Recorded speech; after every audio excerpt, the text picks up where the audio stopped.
அம்மா இன்னைக்காச்சும் சப்பாத்தி பண்ணீங்களா இல்லையா? இன்றைக்கும் நான் சப்பாத்தி கொடுக்கல, அவ்வளோதான், நான் காலி உங்ககிட்ட. இன்னைக்கு அப்பாவுக்கு வந்து நான் எக் சப்பாத்தி கொடுக்குறேன். சப்பாத்தியை ஹாஃபாக கட் பண்ணி தான் கொடுக்குறேன். ஸோ எடுத்து சாப்பிட்றப்போ ஈஸியாக இருக்கும்.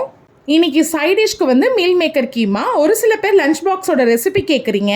ரெசிபிஸ் எல்லாமே நம்ம சேனலில் ஆல்ரெடி போஸ்ட் பண்ணியிருக்கோம், பிளேலிஸ்ட்டில் போய் செக் பண்ணிக்கோங்க. இன்னைக்கு ஸ்நாக்ஸ்க்கு வந்து கோதுமை மாவில் பண்ண ஆப்பிள் பேன் கேக். நான் கேட்ட பேன் கேக்குறானே. ஆமா மிதேஷ், நீ கேட்டனால தான் அம்மா பண்ணேன்.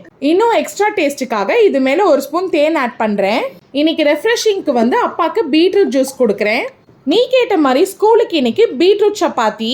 இன்னைக்கு வேறு டிஃபன் பாக்ஸில் கொடுக்குறேன் மிதேஷ். இது 2 சப்பாத்தி தான் ஹாஃபாக கட் பண்ணி வைக்கிறேன், அவ்வளோதான். சைட் டிஷ்ஷும் சேம் தான். உனக்கு பிடிச்ச மீல் மேக்கர் கீமா, அப்புறம் உனக்கு ஸ்நாக்ஸ்க்கு நீ கேட்ட மாதிரி ஆப்பிள் பேன் கேக், இது கூட தேனும் சேர்த்துக்கிறேன். அம்மா நான் இன்னைக்கு கேட்ட மாதிரியே கொடுத்துட்டீங்க, தேங்க்யூ. Okay Mitesh, welcome.